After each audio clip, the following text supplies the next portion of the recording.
Hola, muy buenas tardes. Me da mucho gusto darles la bienvenida y vamos a platicar este jueves en la tarde de corrupción, o más bien de cómo prevenir la corrupción, de qué se tiene que hacer para prevenir la corrupción desde el ámbito privado, porque normalmente la corrupción tiene muchas patas, es un fenómeno más complejo de lo que nos gustaría pensar, y así como usualmente puede haber participantes del sector público, también hay participantes del sector privado, y el sector privado debe implementar algunas estrategias, algunas medidas para tratar de impedir en todo lo que esté a su alcance estas prácticas de corrupción. Así que yo lo único que voy a hacer es darle la bienvenida a nuestros invitados. Le agradezco muchísimo a José Luis Gil, titular de la Unidad de Integridad y Transparencia de USAID, que nos acompañe. También, desde luego, a Fernando Sentíes, fundador y CEO global de Amitai México y América Latina. A Ángeles Estrada, directora ejecutiva de la Iniciativa de Transparencia y Anticorrupción de la Escuela de Gobierno y Transformación Pública del TEC de Monterrey, y a una querida amiga, Leonor Quiroz Carrillo, presidenta de la Comisión de Ética e Integridad en Coparmex. Por supuesto, a todo el equipo del IMCO le agradezco su trabajo y el desarrollo de este proyecto, que sé que no es trivial, que sé que no es fácil. Así que, sin más, José Luis, yo te cedo la palabra para que tú pongas la mesa y empecemos una plática muy, espero que nutrida y muy práctica, para que la gente sepa qué puede hacer para prevenir la corrupción. Muchas gracias, Valeria. Y bueno, para mí también es bueno saludar a todos y a todas los que nos acompañan de manera virtual en este panel el día de hoy, y tanto a Leonor, María de los Ángeles, Fernando y Fernanda Bendaño, la de casa, que han estado colaborando muy de lleno desde el ámbito privado en este sentido. Y para mí y para USAID es un gusto participar en esta presentación del IMCO, de la última entrega del proyecto denominado La Integridad como sello empresarial, la cual ha sido financiada por la Agencia de los Estados Unidos para el Desarrollo Internacional, USAID por sus siglas en inglés. Y este proyecto ha consistido en generar una serie de documentos que faciliten a las empresas mexicanas el desarrollo de sistemas de integridad alineados a sus giros y capacidades, los cuales son clave para el combate a la corrupción. Y bueno, creo que con esta última entrega se tienen ya 10 pilares de integridad empresarial generados por el IMCO en el marco de este proyecto. Y se espera que estos se conviertan en un material de consulta tanto para las empresas como para los profesionales de ética y cumplimiento, ¿no? Estos materiales podrán convertirse también en referentes al momento de comenzar a diseñar reformas de políticas de integridad en el sector privado. Y creo que como bien conocemos, bien sabemos, la decisión de hacer negocios con integridad, creemos que es una cuestión estratégica para cada una de las empresas, y aunque desarrollar acciones de integridad representa algunos costos para las compañías, para las empresas, en términos de tiempo y esfuerzo representa un costo. Estos siempre tienden a ser mucho menores que el costo potencial de cometer una irregularidad o un acto de corrupción. Yo creo que en ese sentido la integridad empresarial trae consigo importantes beneficios, tanto internos como externos para el sector privado.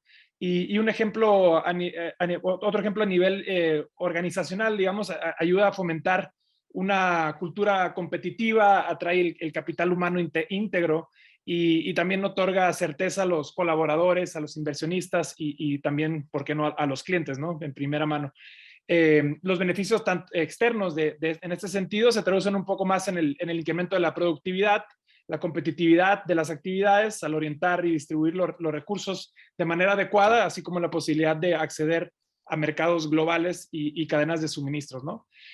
Yo creo que el día de hoy, con los documentos que nos presenta el IMCO, se podrá apoyar a las empresas mexicanas en este trayecto hacia la integridad, y estos documentos principalmente incluyen herramientas de apoyo, diagnóstico, buenas prácticas, así como recomendaciones para las empresas que deseen utilizarlo, y creo que esto abona mucho a este aspecto de la integridad empresarial y de la ética, y que también más o menos abondaremos un poco, bueno, yo no, pero algunos ponentes que mencionamos abondarán un poco en el panel, ¿no? Y en ese sentido, desde USAID México nos complace apoyar este tipo de esfuerzos liderados por actores en el país destinados al fortalecimiento de la integridad empresarial, sobre todo con el objetivo de que las empresas mexicanas sean más competitivas a nivel nacional e internacional, e identifiquen y mitiguen los riesgos de corrupción. Este proyecto busca proveer a las empresas de esas herramientas, como lo mencionaba anteriormente, en el sentido de que puedan contribuir desde su nicho, desde su trinchera, a un país competitivo y con capacidad de hacer negocios íntegros y libres de corrupción. Y para terminar, bueno, creo y yo creo que todos aquí creemos que el combatir a la corrupción es una tarea que le corresponde a todos los sectores, ¿no? Y en particular el sector privado tiene un rol muy fundamental en reducir los riesgos potenciales de corrupción a nivel nacional y transnacional. Y en ese sentido esperamos que estos materiales sirvan para este propósito, pero también que la conversación del panel abone en ese sentido y muchas gracias. Muchísimas gracias, José Luis. La verdad es que creo que tienes un punto cuando hablas de las empresas. Nada más allá lo que me gustaría acotar. De repente, cuando hablamos de las empresas, pensamos que nos referimos a las grandes empresas. Y la verdad es que no. Hay que recordar que el 94% de las empresas en México son pequeñas y medianas. Entonces, esto que estamos haciendo desde el INCO, estos pilares de integridad, son una especie de guía, así me gusta a mí entenderlos, para las empresas quizás pequeñas, quizás medianas, que no saben bien cómo atender temas de corrupción y que no están exentas de los problemas de corrupción por su tamaño, para saber cómo abordar el tema, porque muchas veces las empresas grandes, usualmente transnacionales, tienen guías muy claras de cómo se tienen que abordar estos temas, pero para empresas más pequeñas, para empresas quizás más jóvenes, para empresas que quieren crecer y que quieren intervenir en procesos internacionales, pues esto puede representar todo un reto. Y es en ese sentido donde el INCO, en colaboración con USAID, produce estos pilares de integridad que les sirvan a las empresas pequeñas y medianas, micro, pequeñas y medianas, como una especie de guía para conducirse en estos temas relacionados con prácticas anticorrupción. Sin más, les recuerdo un par de cosas. La sesión está siendo grabada, se está transmitiendo por las redes sociales del INCO y por supuesto les agradeceremos si ponen sus preguntas abajo en el cuadrito de preguntas y respuestas y más adelante las abordaremos cuando terminen las exposiciones de los panelistas. Fernanda, te dejo la palabra, todo tuyo. Gracias, Valeria. Gracias también, José, por las palabras, por la introducción.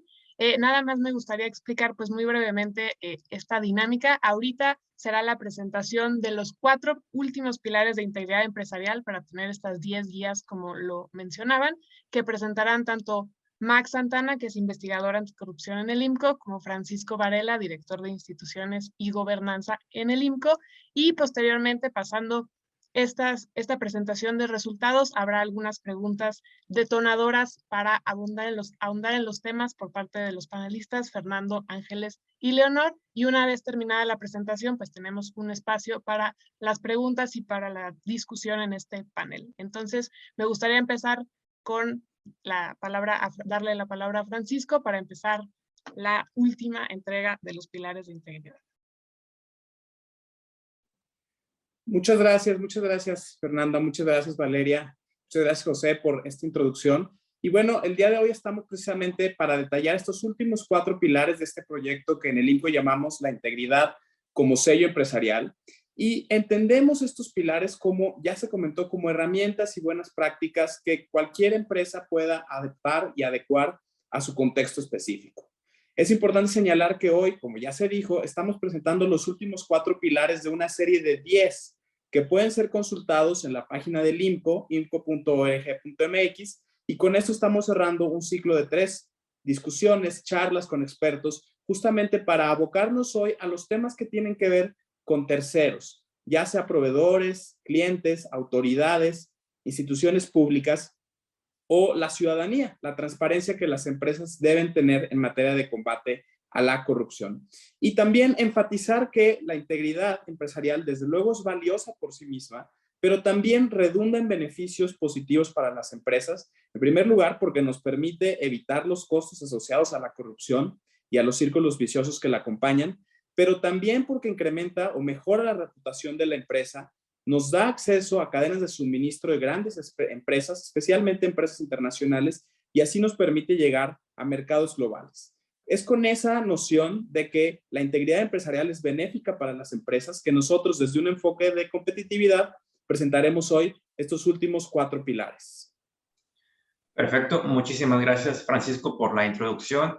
Pues bienvenidos a todos y empezamos con el primer tema de esta sesión, que es gestión de terceros.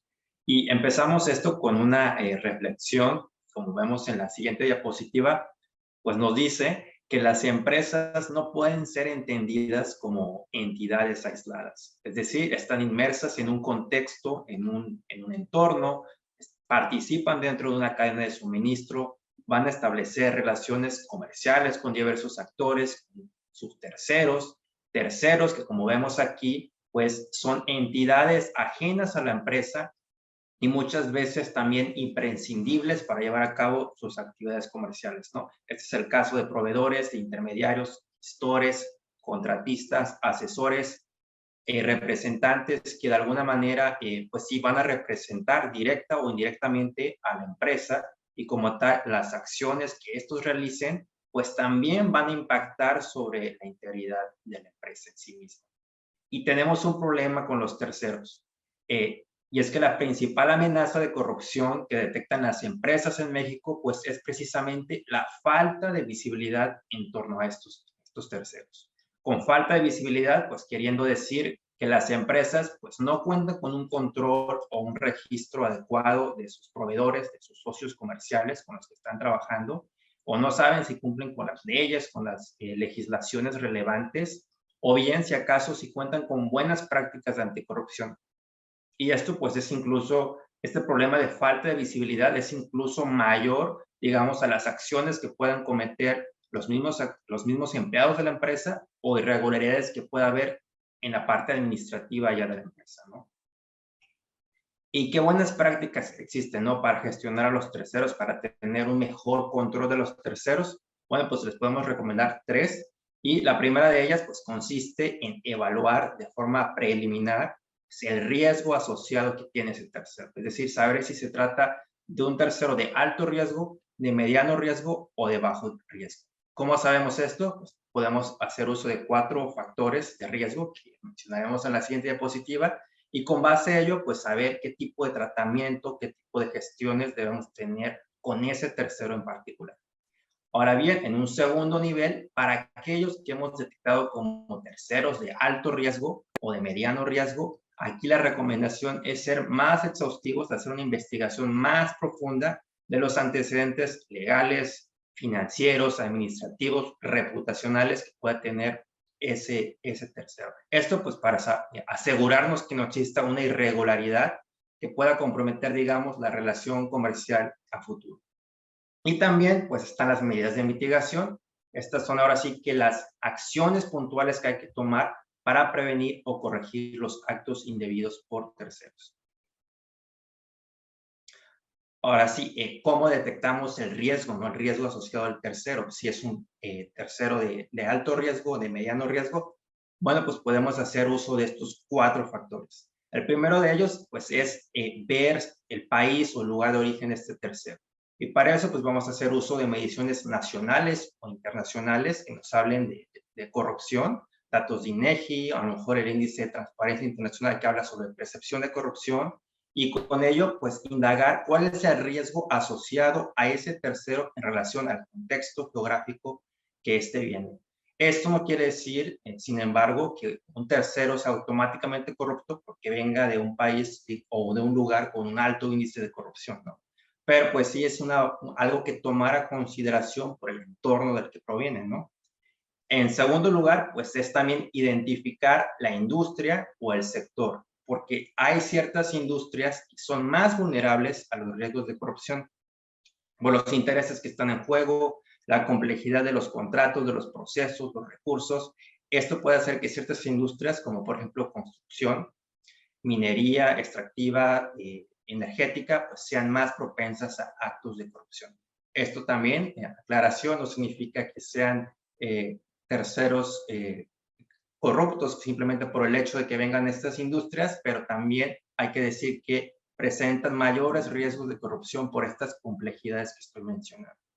El tercer factor de riesgos es, pues, si es un monto elevado, si los recursos están comprometidos de manera bianual o multianual, eso también, pues, puede ser otro factor a considerar. Y finalmente, como también mencionaremos en el último pilar, pues todo lo que tenga que ver con interacciones público-privadas, pues también es otra área particularmente vulnerable a riesgos de corrupción, por los posibles sobornos que pueda haber, ya sea del sector público, sector privado, intercambios, regalos indebidos que busquen agilizar o facilitar trámites o procedimientos en relación a estos temas. Ahora sí, la debida diligencia, pues es esa herramienta que vamos a utilizar específicamente para los terceros de alto riesgo o de mediano riesgo. ¿Y qué vamos a hacer aquí? Pues vamos a buscar o tratar de descartar que no existan irregularidades en los temas como los que se mencionan aquí. Origen y propiedad. ¿Es una empresa constituida formalmente? ¿Su situación financiera tiene solvencia financiera para cumplir sus obligaciones? ¿Tiene competencia? ¿Tiene experiencia previa en el sector? ¿Cuenta con buenos antecedentes legales? Algo muy básico, que cumpla la ley. Reputación, ¿qué se habla de ella en los medios? ¿Qué se dice de ella en redes sociales? Políticas anticorrupción, cuenta con un código de ética, tiene su canal de denuncias adecuado, y si no lo tiene, ¿qué tan dispuesto está, digamos, a cumplir en estos términos, estos programas de integridad?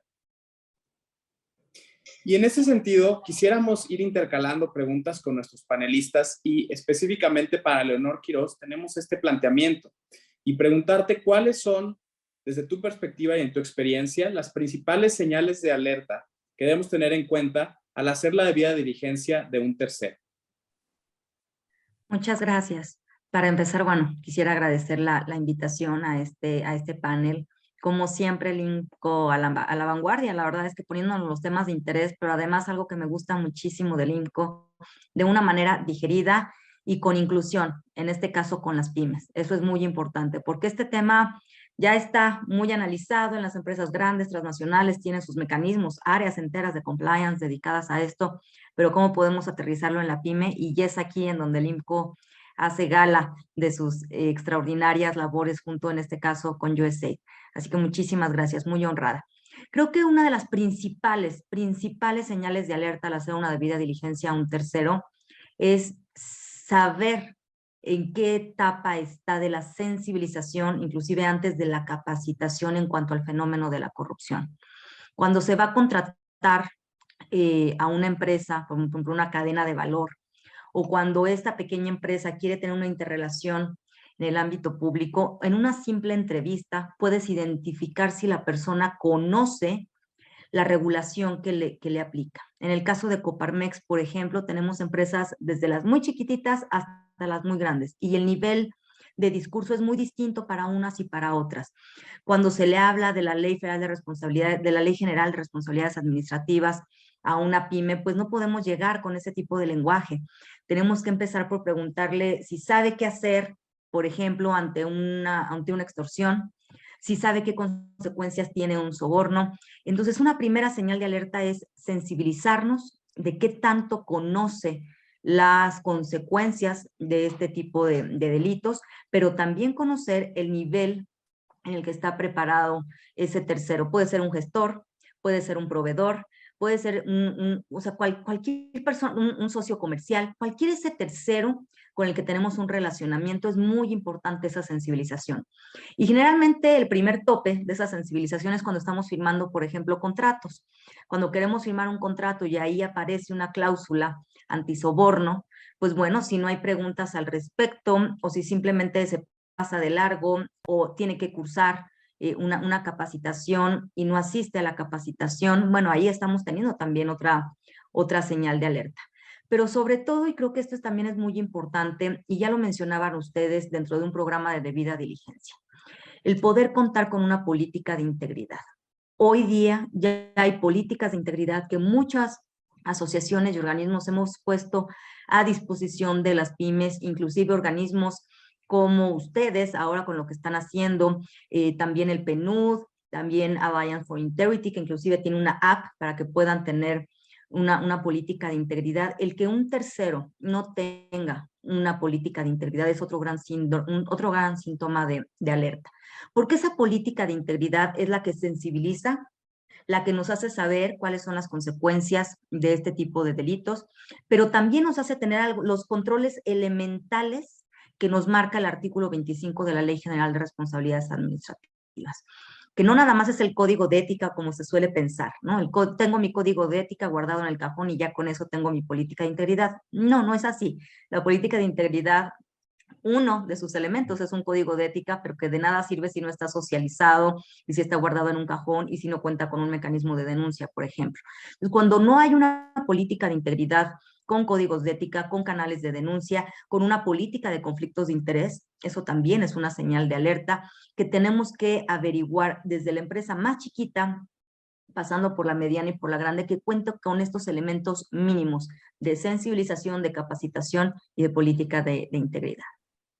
Muchísimas gracias, Leonor, muchísimas gracias. Y en efecto, retomando esta idea de qué tan sensibilizados estamos a los temas de integridad empresarial, pues pasamos al siguiente pilar, que es una especie de cajón desastre donde tenemos varios temas: conflicto de interés, cabildeo, gestión de crisis, entrenamiento y capacitación y auditorías, los cuales discutiremos en la parte de discusión de este panel, pero por ahora justamente tendremos un poco de sensibilización al concepto de conflictos de interés en las empresas, especialmente pequeñas y medianas. ¿Qué es un conflicto de interés? Bueno, esencialmente es aquella situación en la que una persona en una organización o una organización tiene que elegir entre los deberes de su puesto y los intereses privados. Es decir, están en juego los intereses de una organización o empresa y los intereses de una persona. Es muy importante aquí decir que todas las personas tenemos diversos intereses, porque somos partes no nada más de una empresa, sino también de una familia, de distintos grupos de amistades, y que no es en sí mismo el tener múltiples intereses lo que es problemático en el caso del conflicto de interés. Tener un conflicto de interés por sí mismo no es un acto de corrupción.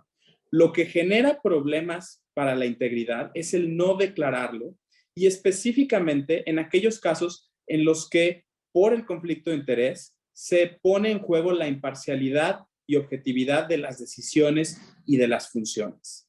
Entonces, creo que aquí un ejemplo puede ser ilustrativo.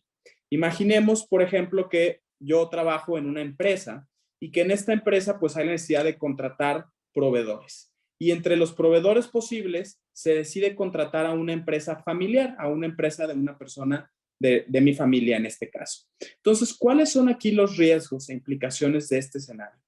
Bueno, el primer problema aquí es que yo tendría que declarar esta situación. Tendría que hacer del conocimiento de la empresa que entre los posibles proveedores, la empresa determinada es una empresa pues, asociada a mis familiares. Y esto se tiene que hacer del conocimiento. Ese es el primer paso para mitigar el riesgo de conflicto de interés. Pero el segundo y más importante es que la decisión de qué empresa contratar debe de estar basada en los criterios que están en el interés de la organización, que seguramente serán mejor calidad, mejores condiciones de precio, mayor capacidad de otorgar el bien o servicio de manera adecuada. ¿Cuándo el conflicto de interés materializa un riesgo de corrupción? Cuando no se reporta en este caso que hay ese interés en conflicto, o bien cuando la decisión se toma precisamente en función de ese interés personal. Cuando un colaborador en una organización o un área en una organización decide otorgarle, por ejemplo, ese contrato de compra de un bien o servicio a una empresa solo porque es familiar de la persona. Entonces, los conflictos de interés, desde luego, son un tema complejo que requiere una exploración detallada. Perfecto. Y aquí, pues, la siguiente pregunta que queremos hacer a Fernando. Fernando, pues, esta semana hemos escuchado mucho sobre conflictos de interés. ¿Nos puedes explicar también desde tu perspectiva qué otras situaciones pueden entrar bajo un conflicto de interés y cómo las empresas, particularmente, pues, también las MIPYMES, pueden gestionar estos problemas, estos conflictos de interés? Sí, gracias, Max. Igualmente, gracias por la invitación. Trataré de ser breve, ya mucho lo acaban de mencionar. Los mayores problemas o conflictos de interés se presentan precisamente cuando tenemos familiares o amigos que pueden entrar en un intercambio, en una relación con la empresa para la que trabajo, pero también puede haber intereses económicos. Por ejemplo, el que yo tenga inversiones, o sea, socio de una empresa con la que la empresa para la que yo trabajo va a tener relaciones. Como ya lo mencionaron, un conflicto de interés no es en sí mismo una violación a ningún código, ni es un acto de corrupción solo porque exista, pero hay que declararlos y declararlos periódicamente porque estas situaciones pueden cambiar. Muchas veces, y la mejor forma de gestionarlos es teniendo una política clara. Como todo en los programas de integridad, las políticas ayudan a dos cosas básicamente. Una, establecer la posición de la empresa frente a ese aspecto en específico, pero también para darle claridad a todos los colaboradores de qué se puede y qué no se puede hacer. Por ejemplo, si tú tienes familiares dentro de la misma empresa, pues que no trabajen en las mismas áreas de la empresa. En muchas ocasiones, por ejemplo, se puede remediar con solo excusarte si tú eres el tomador de decisión y va a nublar esto tu capacidad para tomar una decisión objetiva. Efectivamente, como acabas de decir, en la última semana hemos escuchado muchos de potenciales conflictos de interés. Y estos hay que evitarlos a toda costa, como tú bien dices, declarándolos, porque el mayor daño que le puede causar a una empresa es precisamente el daño reputacional. Porque ese daño cuesta mucho para la empresa poderlo recuperar. Tú puedes recuperarte de lo económicamente relativamente rápido, pero es muy difícil recuperarse de un daño reputacional. Entonces, para la gestión es inevitable tener una política muy clara donde establezcas ahí cómo vas a gestionar cada uno de los diferentes tipos de conflictos de intereses y eso le da claridad a los empleados. Muchísimas gracias, Fernando. Pues hasta aquí hemos cubierto el tema de conflictos de interés, pero no hay que olvidar que hay otros temas imperdibles, como los hemos denominado. Entonces, al final, al abrir el panel, vamos a preguntar también sobre cabildeo, sobre auditorías, sobre gestión de crisis. Entonces, solamente para esperar un poco. El siguiente tema que vamos a hablar aquí, pues, es transparencia, particularmente el tema de transparencia en el combate a la corrupción. ¿Y qué es la transparencia, no? Empezando con la definición. Bueno, la transparencia empresarial es proveer información para la toma de decisiones de grupos de interés.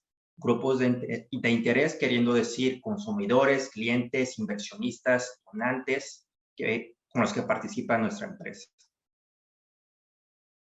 Y hay que decir que si bien pues, las empresas o el sector privado no tienen la obligación como en las instituciones públicas de proveer información como si lo mandata la ley en el gobierno, por ejemplo, pues hay que decir que sí está en el interés de ellos pues proveer beneficios, está en el interés de ellos hacer estos ejercicios por los beneficios que esto trae. Por ejemplo, fortalecer sus relaciones con los grupos de interés, porque les proveemos información para su tranquilidad, para su toma de decisiones. También, pues, es una forma de llegar a mercados globales, como decía José Luis, porque, pues, estamos cumpliendo con los altos estándares de integridad, de transparencia. A su vez, pues, mejoramos la reputación de nuestra empresa. Atraemos capitales, inversión, porque les donamos otra vez información de calidad que permite tomar, pues, buenas decisiones. Y también, pues, hay que decir que si bien la transparencia a lo mejor no va a solucionar el problema de corrupción o no es la varita mágica que va a solucionar el problema de corrupción, pues sí.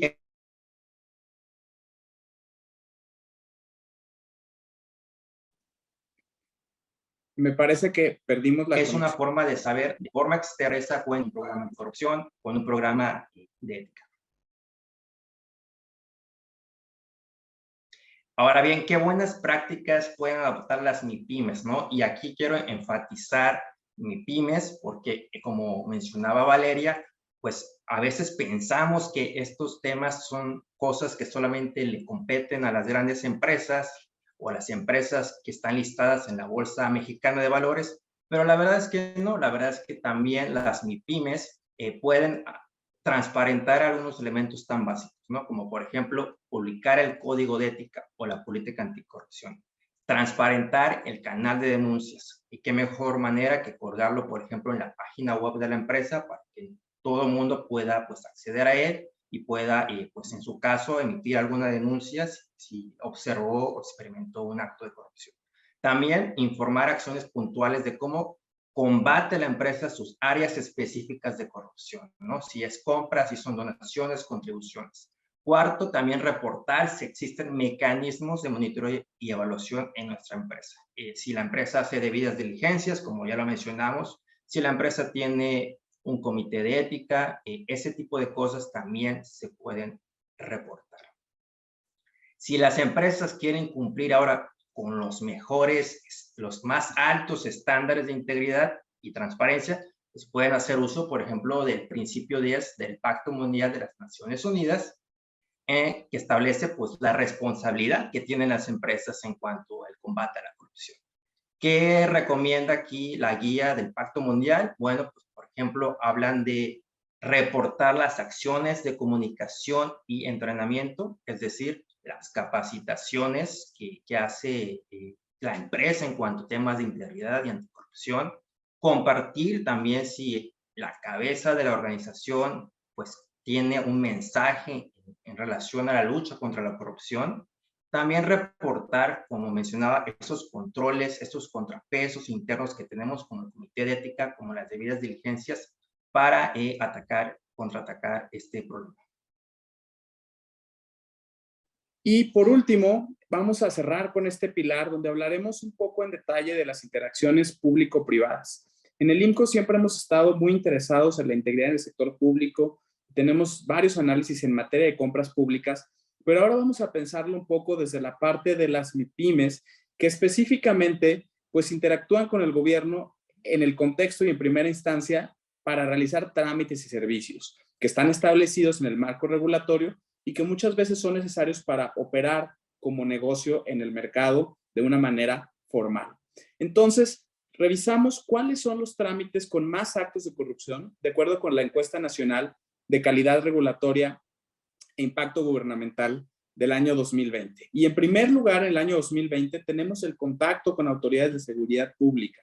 Esto pueden ser policías o agentes de tránsito, donde 3.500 de cada 10.000 empresas, 35%, reportaron al menos una experiencia con un acto de corrupción en esta medición. En segundo lugar está la actividad que realizamos ante el Ministerio Público cuando ponemos una denuncia o damos seguimiento a una investigación. En tercer lugar, y es muy importante, los trámites de apertura, los trámites asociados a la apertura de un negocio. Voy a entrar un poco en detalle en cada uno de estos. ¿En qué pensamos cuando decimos que el trámite en el que hay más corrupción o la interacción en la que hay más corrupción tiene que ver con las autoridades de seguridad pública y de justicia?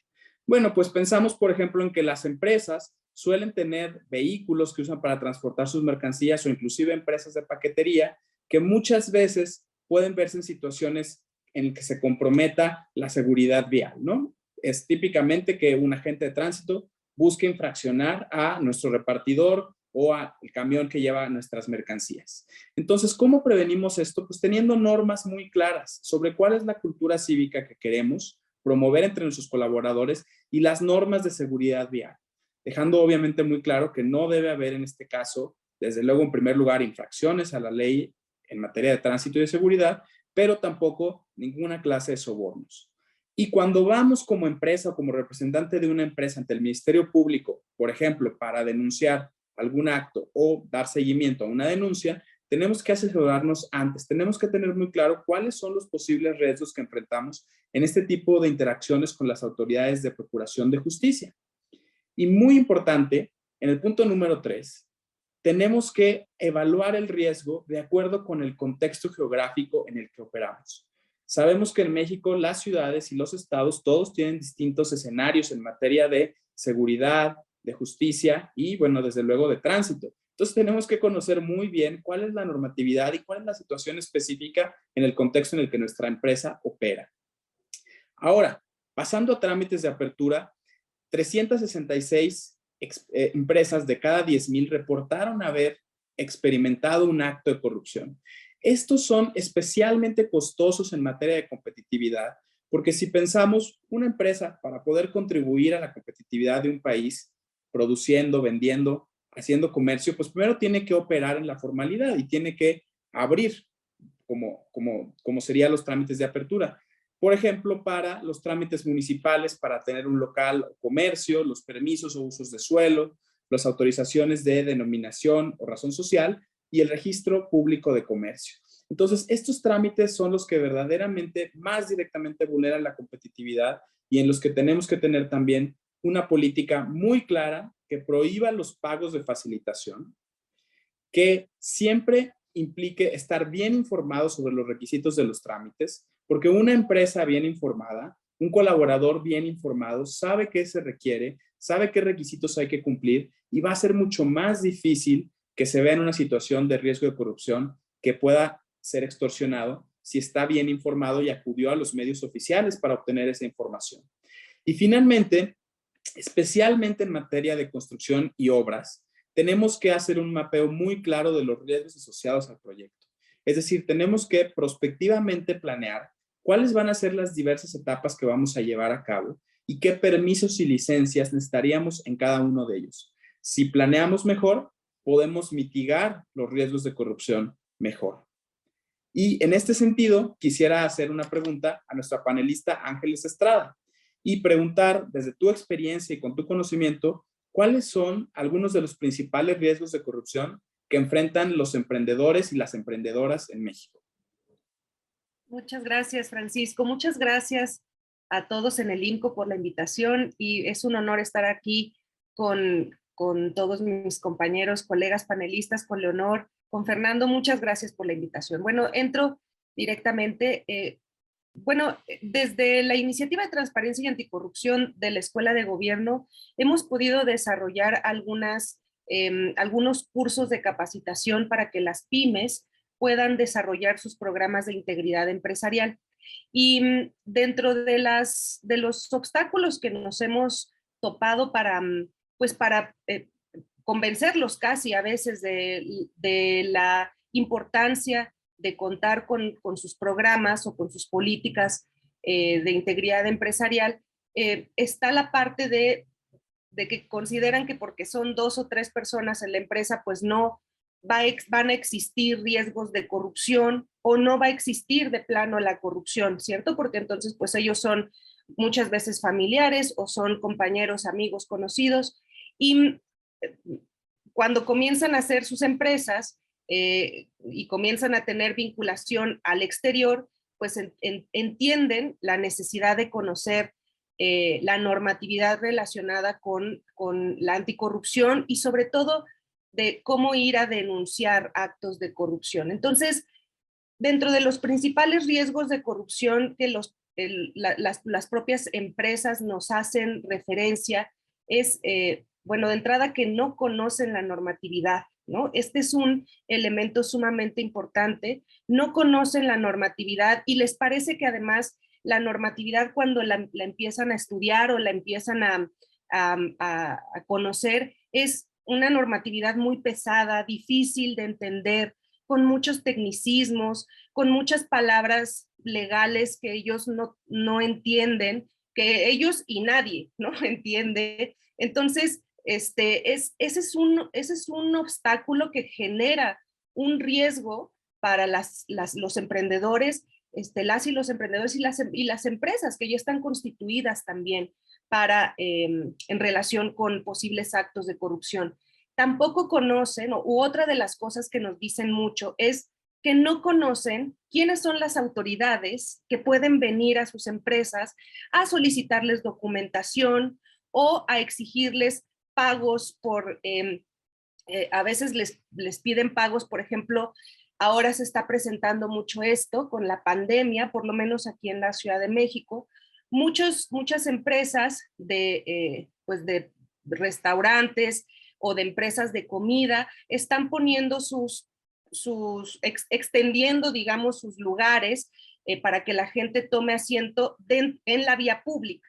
Y entonces, fuera de lo que después podamos tener nosotros, cada uno de nosotros, la opinión que nos merezca esto, esta práctica pues atiende a una necesidad que está presente de estas empresas de seguir manteniéndose en el mercado.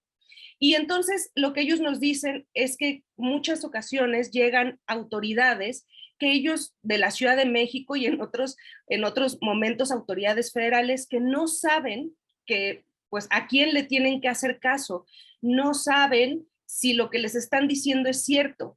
Y en muchas ocasiones ni siquiera les enseñan, o sea, ni siquiera se acreditan como autoridades. Y las empresas tienen adicionalmente a eso mucho miedo de exigirles que se acrediten, porque existen, pues no sé si sea una cuestión tal vez extendida en el ámbito, por ejemplo, en el ámbito restaurantero, pero existe, por ejemplo, mucho miedo a que sean grupos de narcotraficantes o de pues sí, de delincuencia organizada, quienes se acercan a ellos, un poco presentándose como autoridades para pedirles derecho de piso.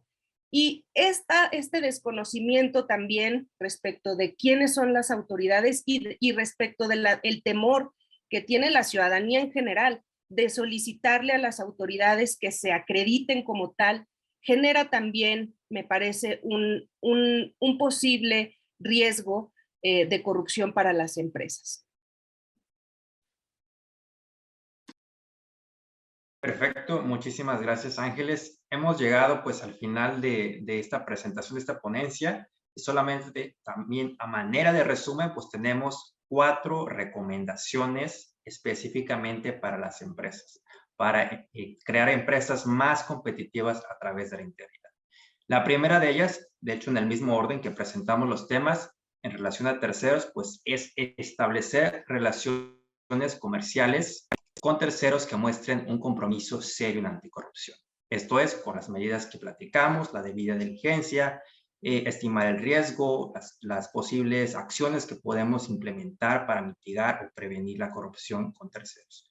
Segundo, en relación al tema de conflictos de interés que hablamos, pues es necesario incluir una definición detallada, ejemplos prácticos, y qué mejor manera que ponerlo dentro del código de ética para que todos las y los colaboradores sepan de qué se trata esto y en qué caso tendrían que, por ejemplo, declarar sus intereses o conflictos de interés.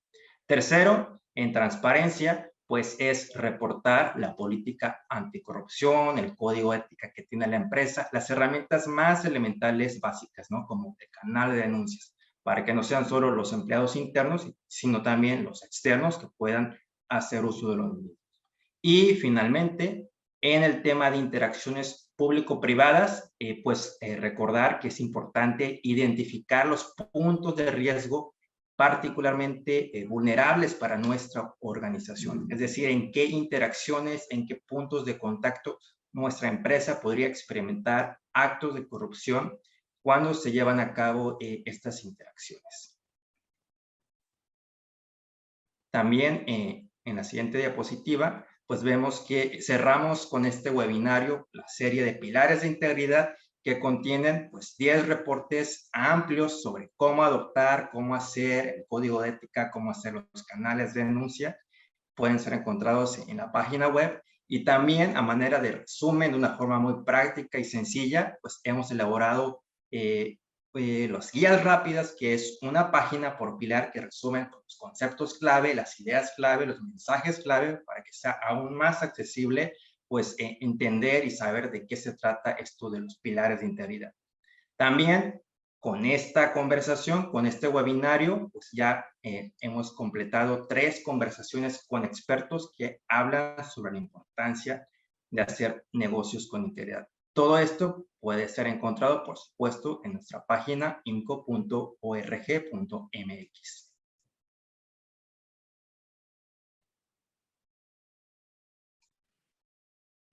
Pues muchas gracias, Max, Francisco, y las intervenciones de Ángeles, Leonor y Fernando. Para profundizar en algunos temas y también porque sabemos que el tiempo estaba más corto en estas preguntas, pero para hacerles más y si quieren complementar, me gustaría ya abrir la discusión tanto de algunas preguntas sobre estos temas como cualquiera que nos hagan desde el público. La primera, y que me gustaría hacérsela primero a Fernando, pero por favor, Leonor y Ángeles, si quieren complementar adelante, es sobre el cabildeo. Otro de los temas imperdibles, otro de los temas en las políticas anticorrupción. Son dos preguntas en uno, Fernando. La primera, ¿qué es el cabildeo? Y si el cabildeo se considera un delito o una práctica de corrupción o no, pero hay que regularlo. ¿Cómo regularlo? Te diría que son tres preguntas. ¿Qué es un delito y cómo podemos regularlo? Gracias, Fer. Sí, mira, el cabildeo, hay muchas formas de cabildear. El más común, el primero que nos viene a la mente a todos, es la intervención de representantes específicamente de ciertos grupos o ciertas industrias, y normalmente esto se hace frente al gobierno, frente a los congresos, cuando están tratando de pasar nuevas leyes. Entonces, por ejemplo, la industria de energía tiene una serie y un grupo de cabilderos que tratan de hacerlo, sobre todo ahora con el gobierno abierto, con el parlamento abierto, de participar para guiar a quienes no son expertos en hacer leyes que no favorezcan, pero que tampoco afecten a la industria, pero se puede dar en cualquier lugar. Eso está regulado, eso sí está regulado de alguna manera y es algo muy común y puede ser muy útil. Pero también es muy importante y hay que tener mucho cuidado de que no lo haga una empresa sola y no cabildee directamente con funcionarios públicos, porque eso puede traer un problema y también es común. Eso sí no está regulado. De hecho, por eso la Ley General de Responsabilidades Administrativas pone como una falta administrativa grave el contratar exfuncionarios públicos, porque podría darte una ventaja competitiva no justa frente a otras personas. Y muchas veces esos son los que funcionan como cabilderos para ayudar a las empresas a hacer negociaciones directamente con funcionarios públicos, y lo que se hace es abrir una puerta más a la corrupción. Entonces hay que entender primero de qué tipo de cabildeo estamos hablando. Uno está regulado, uno es legítimo y tiene una intención válida, y la otra pues no está regulado y puede traer riesgos para la empresa. Perfecto, clarísimo. Gracias, Fernando. Leonor y Ángeles, adelante. Muchas gracias. Pues bueno, vamos a ubicar el cabildeo como una labor profesional.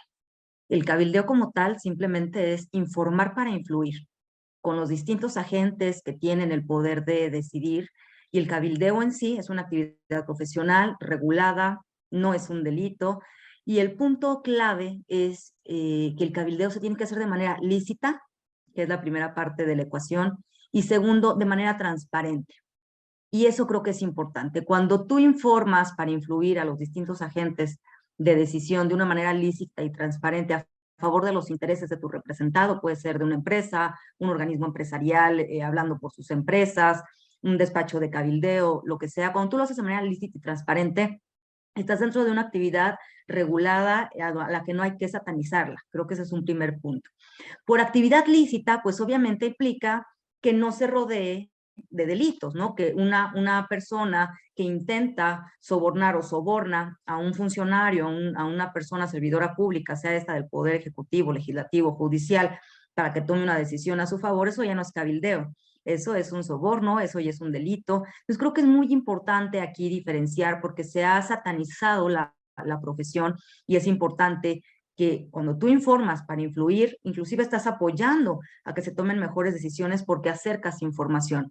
Pero si además de que es lícita esa información, la acercas de manera lícita sin cometer un delito en materia de corrupción, y además transparentas esa actividad de cabildeo, ustedes como saben hay reglamentos tanto en la Cámara de Diputados como en el Senado que tienen que transparentar a quién ves, para qué asunto, pues bueno, estás entonces sí ante una acción de cabildeo profesional. Y creo que es muy importante puntualizar estos dos puntos. Un cabildeo lícito y transparente en sí mismo es una función profesional, que informan para influir y que además tienen que estar regidos por un código de ética. Hay una asociación profesional que justamente aglutina, asocia a cabilderas y a cabilderos, es PROCAB. Yo les invito a que se metan a la página de PROCAB, porque ahí ustedes podrán encontrar las actividades de PROCAB, su código de ética, que no nada más es lo que está regulado por el Congreso de la Unión, sino que también tienen un propio código de ética, y los asuntos públicos en los que participan, pues bueno, es importante, insisto, que sean transparentados.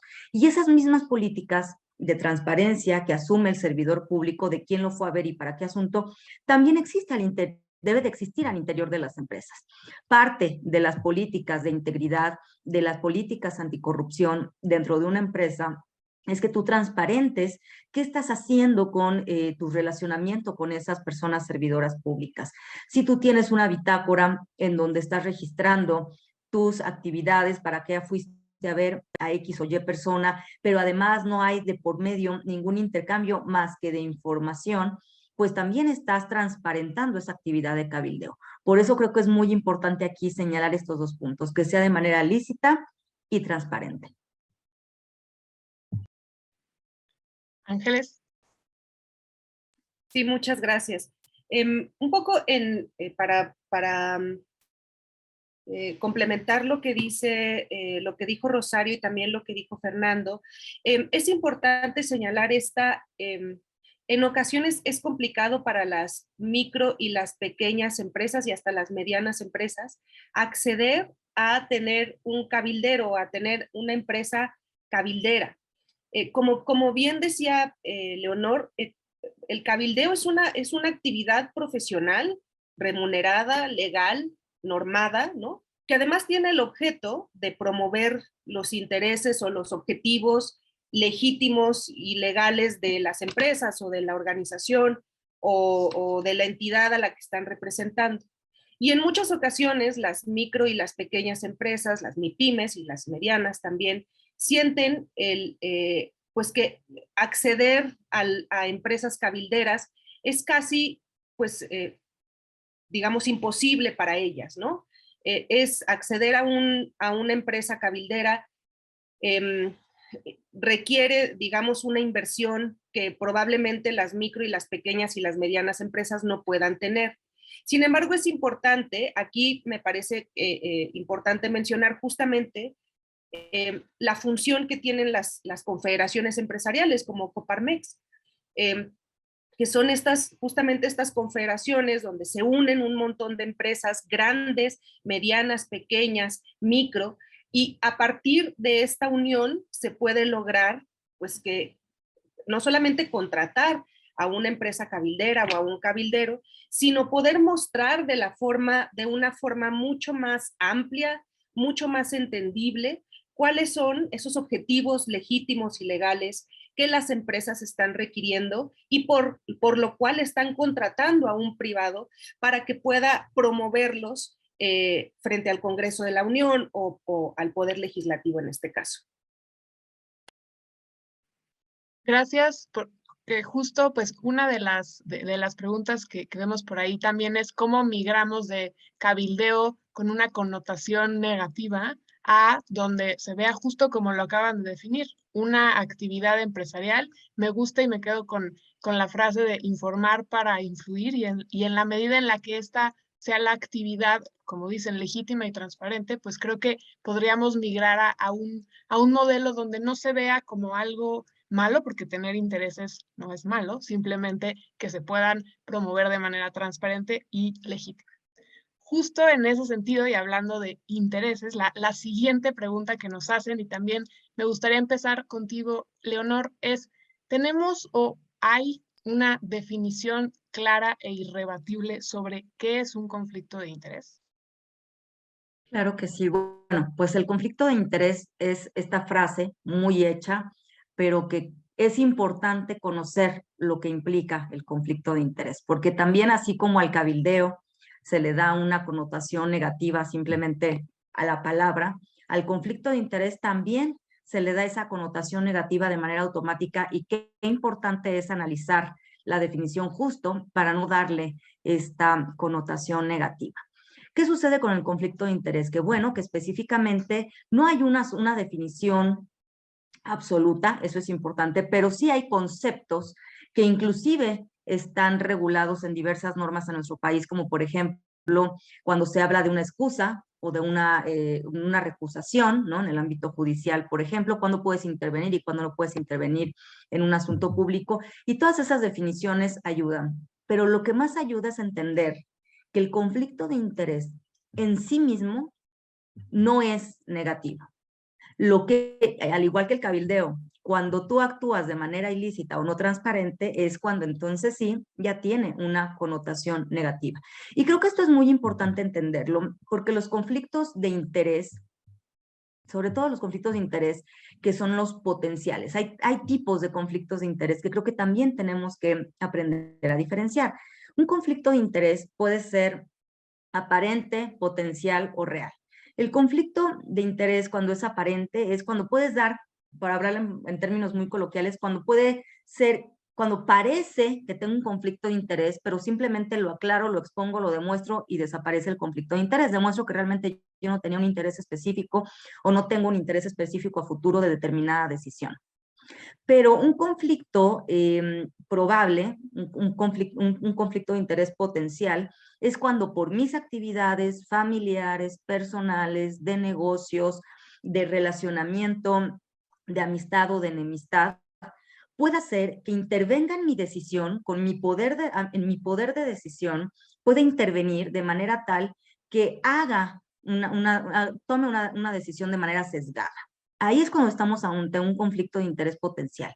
Por esas relaciones de amistad, enemistad, negocios o académicas, lo que sea que tengo con X asunto, es probable que mi juicio se vea mermado en su objetividad y esté tomando una decisión sesgada.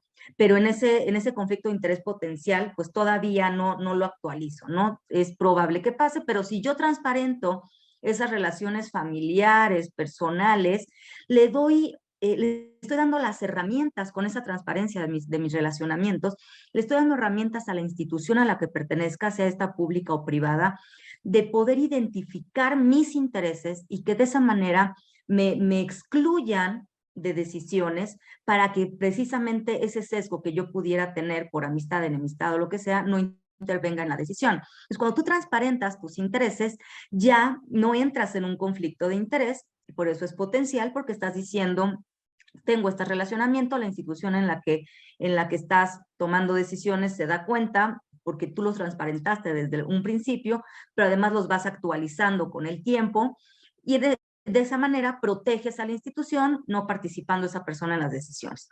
Pero después viene el conflicto de interés real, ¿no? En donde pues ya hay un conflicto de interés, en donde está probada ese relacionamiento, pero además está en riesgo la institucionalidad de una decisión. Y en ese conflicto de interés real, cuando además no te excusaste de participar, pero tampoco la institución te alejó para que no tomaras una decisión, es cuando estamos cometiendo ya un perjuicio muy importante en las decisiones que tomó esa institución porque te permitieron actuar o a sabiendas de que tenías esos intereses o sin saberlo, pues hubo un acto de negligencia. Entonces, sea por dolo o sea por mala fe, cuando tú actúas con algún sesgo en una decisión y no te excusas de participar por ese simple hecho, entonces sí, el conflicto de interés ya tiene una connotación negativa.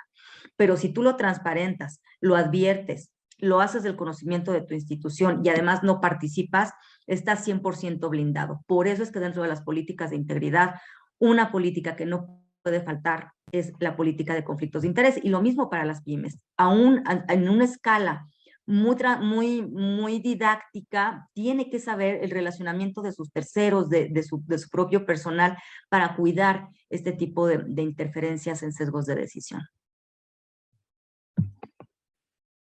Ángeles. Sí, muchas gracias. Nuevamente para complementar lo que dice Leonor, y también lo mencionó Fernando, es esta necesidad de que los conflictos de interés sean declarados con cierta recurrencia.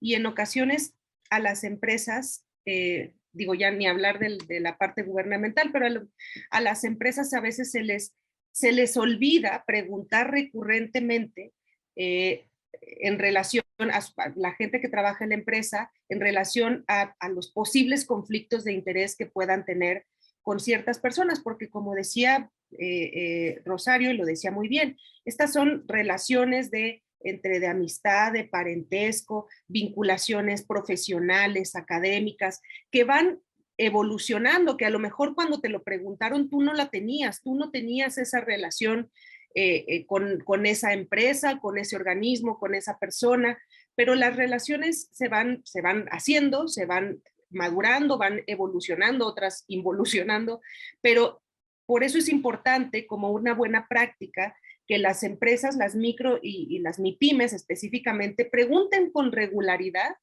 en relación a los conflictos de interés, que no lo dejen para solamente hay que preguntar una vez al año y entonces, pues en ese momento yo no tenía relación con esa persona o yo no conocía esta otra empresa, pero ahora sí, ¿no? Y tú no me preguntaste.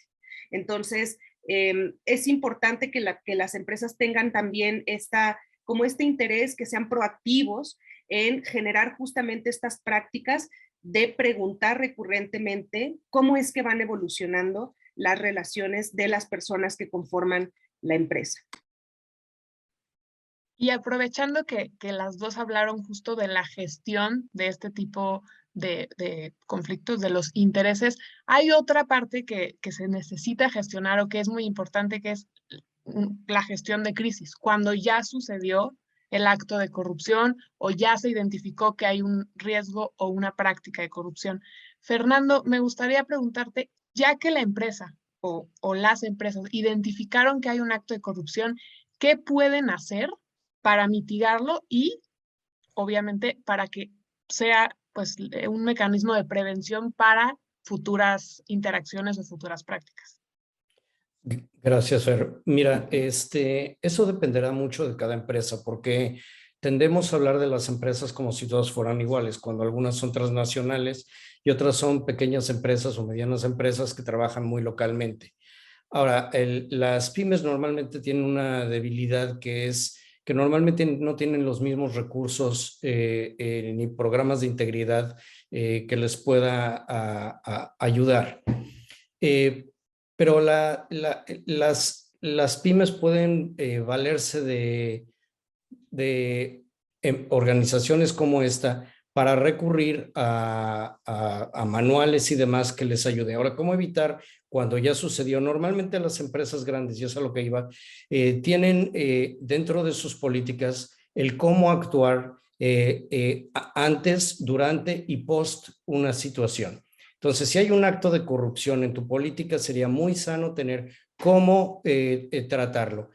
Por ejemplo, nada más un ejemplo, dependiendo, repito, del tamaño de empresa, es tú tienes que reportarlo inmediatamente al área de ética y cumplimiento, si existe al oficial de cumplimiento o al área legal, ¿sí? Porque esto puede traer repercusiones tanto administrativas como penales, inclusive ahora que ya hay la responsabilidad penal de las empresas. Entonces, es muy importante que, dependiendo de la empresa, hagan, como ya lo mencionaron, y no quiero ser muy repetitivo, su análisis de riesgo, y dentro de esas políticas establecer cómo actuar en el pre, durante y post en cada situación. ¿Sí me explico? Y ahí establecer, de acuerdo a ese tamaño de empresa, cuál es la mejor forma de actuar. Es decir, si es una pequeña empresa y el acto de corrupción tiene que ver, como dice, por ejemplo, darle un soborno a un inspector de salud. No es lo mismo que un escándalo de corrupción donde una gran empresa soborna a funcionarios públicos para obtener un contrato federal. Entonces, como no puedo abarcar todos los ejemplos, quiero enfocarme en el principio, que es precisamente establecer, de acuerdo en cada riesgo y en cada política, cómo actuar en el pre, durante y post, dada la situación. Perdón, Fer, voy a volver a utilizar la palabra. Adelante, no, por favor. Hay una cosa que nosotros hemos visto en los programas de integridad empresarial, en las políticas anticorrupción de las empresas, que es que cuando ya el hecho de corrupción se configura como tal, lo siguiente que hay que hacer es aceptarlo. O sea, esto es casi como de alcohólicos anónimos, ¿no? De drogadictos anónimos. Tenemos un problema y lo tenemos que aceptar. Porque lo que sucede, y esta creo que sería como una regla que podría aplicar para las micro, las pequeñas, las grandes, las enormes empresas, porque muchas veces lo que sucede es que se comete el acto de corrupción y entonces cuando la empresa cae en cuenta de esto, lo que quiere es tapar ese hecho. Y entonces muchas veces la forma de taparlo es cometiendo otro acto de corrupción. Y hemos sabido de muchos casos de empresas que empezaron con un acto pequeño de corrupción, como lo menciona Fernando, y terminan sobornando a servidores públicos justamente para poder lograr que esto se mantenga, digamos, fuera del foco público. Entonces, creo que una de las reglas, que a lo mejor una de las reglas principales para las empresas, la que sea de cualquier tamaño, es que cuando se comete un acto de corrupción, hay que aceptarlo y hay que ver cómo lo solucionamos. Cometer un acto de corrupción es, pues es un problema, pero tampoco es, en muchas ocasiones, no es algo que pueda poner en riesgo por completo la integridad de la empresa. Si logran atajarlo a tiempo, y para eso hay que aceptarlo. Si no, si lo quieres tapar y sigues cometiendo otros actos de corrupción, puede suceder que entonces sí se llegue a un punto de gravedad tal que entonces sí hasta se ponga en riesgo la estabilidad y la propia existencia de la empresa. Gracias. Y creo que ahí también pues tiene que ver lo que mencionaba Fernando al inicio de la presentación, pues ya por el costo reputacional o por no perder la buena reputación de la empresa, pero no tener tampoco los mecanismos para prevenirlo, podría ser una bola de nieve donde aumenta y entonces ya el costo reputacional es mucho mayor que mitigar un acto que, como dicen, podría ser un caso aislado, que con mecanismos y políticas de cumplimiento adecuadas podría ser el único. En ese sentido, hay otra pregunta y un poco el tema general de esta edición de los pilares, que son las interacciones, un espacio de riesgo o un espacio donde pues, se presentan ciertos actos de corrupción, es las interacciones público-privadas. Y aquí me gustaría especialmente hablar de cómo prevenir este tipo de prácticas, sobre todo para las MIPYMES, porque hay trámites de apertura, trámites de operación cotidiana que necesitan hacer, pero que los espacios de corrupción, por lo que Ángeles mencionaba al principio de los riesgos son pocas personas, son pocos conocimientos con las autoridades, con la normativa, no tienen claro quiénes son competentes y quiénes no, qué pueden hacer, además de las que mencionamos a un inicio, para prevenir corrupción con las interacciones público-privadas. No sé si ahí quieras empezar tú, Ángeles, o Leonor y Fernando, pero creo que también para profundizar en lo que mencionabas al principio de la presentación. Gracias, sí, ya no voy a utilizar tanto el micrófono, lo prometo.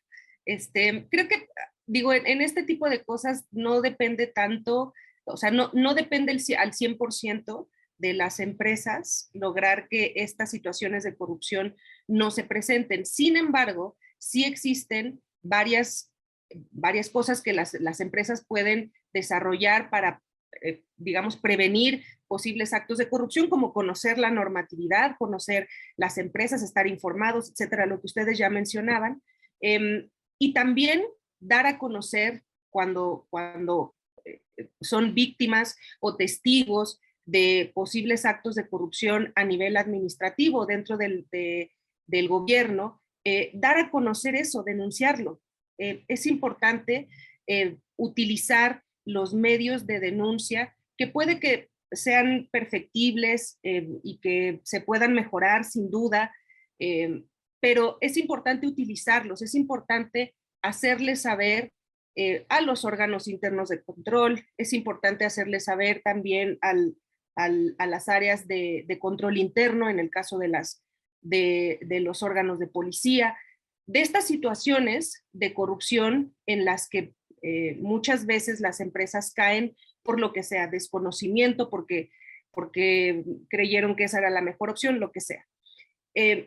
Creo que esta es una de las formas en las que podemos ayudar no solamente a registrar la cantidad de hechos de corrupción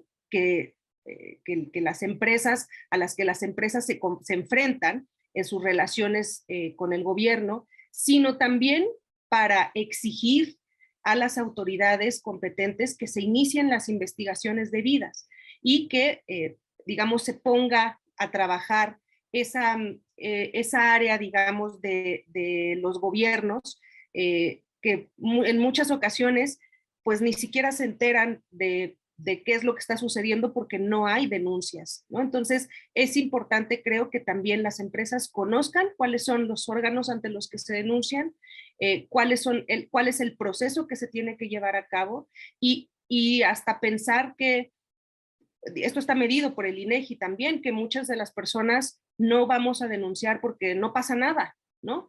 Pero aún así, dejar el registro de ese hecho de corrupción es importante, única y exclusivamente, veámoslo si quieren, con toda la practicidad del mundo, única y exclusivamente por dejar el registro de ese hecho de corrupción y que se contabilice cuando se hagan las mediciones, es importante hacer la denuncia de hechos de corrupción.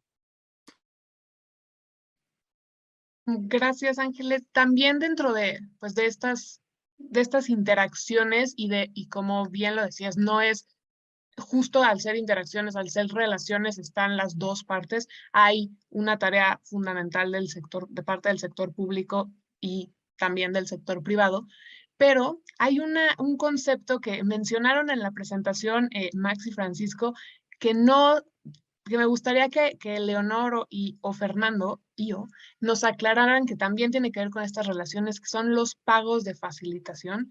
¿A qué nos referimos con eso de los pagos de facilitación y por qué hay empresas que deciden prohibirlo y que está establecido en la política que no se permiten los pagos de facilitación? Si Leonor, ¿quieres empezar? Claro que sí. Bueno, pues por supuesto que tienen que estar prohibidos. Hay un catálogo de requisitos para cada trámite. En la mayoría de los estados está en un registro de trámites y servicios, y la cantidad que tú tengas que pagar por un servicio, por un trámite, pues debe de estar fundamentada en una norma. El pagar algo adicional, ya sea en dinero o en especie, pues aquí en China ya se convierte en un soborno, y eso en sí mismo es un delito, razón por la cual tendría que estar incluido dentro de cualquier política antisoborno en una empresa. Ahora bien, hay otro escalón que no está dentro de esta parte delictiva, que es el soborno en sí, y que suele ser el área gris, y que creo que ahí es en donde también tenemos que tener la política de manera muy robusta, que es todo este tema de donativos, regalos, todo este tipo que a veces, por ejemplo, el sector público está regulado hasta qué cantidad puedes recibir un obsequio, ¿no? Por ejemplo, en Navidad o en cumpleaños. Pues bueno, de la misma manera tiene que haber un espejo dentro del sector empresarial. Está regulado, hay empresas, generalmente son las transnacionales y las grandes, que lo prohíben de tajo, dar algún obsequio, e inclusive se usa ya mucho el tema de los donativos. Por ejemplo, instituciones públicas pues también están dentro de estas regulaciones. En el caso de emergencias, por ejemplo, ¿no? Cuando sucede un desastre natural y que tú quieres colaborar, bueno, pues para que no se vaya a malentender que esa ayuda la estás dando simplemente como un apoyo a la comunidad, pues también está sumamente regulado. Entonces, no nada más es el tema de regalos y de donativos que tiene que estar regulado, sino también transparentado. Y volvemos al tema de la licitud y de la transparencia, que son como las dos palabras clave. Cuando tú haces un donativo, porque existe esa posibilidad dentro de tu empresa, pero además está regulado, solicitaste la autorización al área de compliance, quedó registrado, que diste ese donativo, tienes la entrega, ¿no? La constancia de la entrega de ese donativo y todo lo que implica esta gestión de cumplimiento. Bueno, pues también es importante, de la misma manera en la que se hacen estos donativos, el que se tenga la trazabilidad de cada una de estas acciones al interior de la empresa, y de esa manera pues ya no será ilícito, no es, porque no está prohibido, pero también tienes manera de comprobar el fin del donativo, que sí se recibió, que era para lo que se declaró y se solicitó el permiso. Y entonces, de esta manera se protegen ambos sectores, tanto el público como el privado. Y en el tema de los regalos, pues bueno, si existe una política, si existen límites, está regulado en el sector público hasta qué límite, también hay una norma que establece hasta qué cantidad tú puedes dar un obsequio a un servidor público. ¿Qué es lo importante también aquí? El hacer de conocimiento de nuestra cadena de valor y quien nos representa como terceros frente a esas autoridades. Porque de nada sirve que tú tengas estas políticas robustas de prohibición absoluta, facilitación, política de donativos, política de regalos con determinados límites, de nada sirve si la persona que va a actuar en tu nombre no la conoce. Entonces, tanto tu personal como el gestor externo que contratas para X fin, tus proveedores, tus consultores, no lo saben. Por eso es que es muy importante también en este tipo de contratos de terceros, el establecer claramente dentro del contrato que existen estas políticas, dárselas a conocer y de esta manera también poder demostrar que sensibilizaste a tus terceras partes en estos temas. Perfecto, creo que también esto ayuda mucho a la claridad y a la última pregunta que les quisiera hacer, pero si antes, no sé si Fernando, hay algo que agregar sobre esto de los pagos o no. Gracias, Fer. Muy rápidamente, porque creo que tenemos el tiempo encima. Yo creo que a las cosas hay que llamarles por su nombre y los pagos facilitadores son sobornos. Esa es la realidad de las cosas. Aunque también entendemos que hay situaciones de hecho y de derecho, es decir, una cosa es que estén prohibidos y que no sean legales y otra cosa es que se puedan evitar. Es decir, si tú tienes un restaurante, viene un inspector y te quiere cerrar o le das una multa, pues cerrar tu restaurante saldría infinitamente más caro y no puedes dejar de operar y despedir a la gente. Entonces, es cuando las empresas, sobre todo las pymes, se ven en este tipo de situaciones. Y la verdad es que los han endulzado llamándoles pagos facilitadores, pero son actos de corrupción. Pero yo estoy de acuerdo con María de los Ángeles, lo que hay que hacer es, bueno, si ya lo hiciste, pues ni modo lo tuviste que hacer porque el bien mayor era superior al acto de corrupción en este caso, pero lo denuncias, ¿sí me explico? Porque yo creo que algo importante y que no hemos hablado aquí es esa transformación cultural que tenemos que hacer, pues porque si no, las cosas no van a cambiar. Por eso hay que denunciar los actos de corrupción. Y tan son prohibidos, pues que, por ejemplo, el capítulo 27 del TIMEC, pues prohíbe todo tipo de pagos facilitadores, ¿no? Aun cuando el presidente haya dicho que hasta 5,000 pesos estaba bien, pues no, están prohibidos. Fernando, das en el punto clave y Leonor también lo mencionó ahora. La última pregunta y para cerrar el panel, que me gustaría que cada uno dijera una política que hace falta en México para robustecer la cultura de la integridad empresarial, sobre todo en las pymes, pero bueno, esto afecta y es general. Una política, o si tuvieran que decir cuál es la necesaria, cuál sería, empezando por Ángeles, Fernando, y cerramos con Leonor, por favor. Gracias. A mí me gustaría, ¿no? Si yo pudiera, si estuviera en mis manos, yo le daría incentivos fiscales a las empresas, especialmente a las micro y a las pequeñas y a las medianas, que tuvieran sus programas de integridad empresarial, que las llevaran a cabo, que informaran, que transparentaran sobre los resultados de la implementación de sus políticas. Y creo que eso tendría que ser aplaudido gubernamentalmente, pero también tendría que ser fomentado. Y me parece que uno de las grandes formas de fomentar eso es ayudándoles económicamente, fiscalmente a las empresas. Esa sería como mi carta a Santa Claus. Muchas gracias, Fernando. Sí, yo creo que lo que yo impulsaría, si pudiera, sería que los programas de integridad sean obligatorios para todas las empresas como cualquier otro requisito fiscal. Ahora, esto entendiendo que el programa de integridad tiene que ser adecuado a la empresa, aun si es un changarro. Puede ser una simple póliza puesta en la puerta o puede ser todo un sistema muy complejo porque eres un banco y tienes que ver muchísimos aspectos como protección de datos personales, ciberseguridad, prevención de lavado de dinero, en fin. Pero entender que todas las empresas deben de tenerlo. ¿Por qué? Porque no solo fomenta esta cultura de transparencia, sino porque además les da a las pequeñas empresas oportunidades. O sea, no todo se trata de reducir riesgos, sino que también les da a las empresas oportunidades. Ustedes lo mencionaron, las grandes empresas le van a pedir a sus proveedores, y la mayoría son empresas pymes, pues que tengan ciertos, cuando menos sin un programa de integridad, una política anticorrupción, o de que no van a contratar a menores de edad, en fin, ciertas cosas así. Entonces yo creo que los programas de integridad deberían de ser un requisito para todas las empresas, para que las empresas desde que se crean tengan que registrar un programa de integridad y hagan un compromiso de que van a ser transparentes.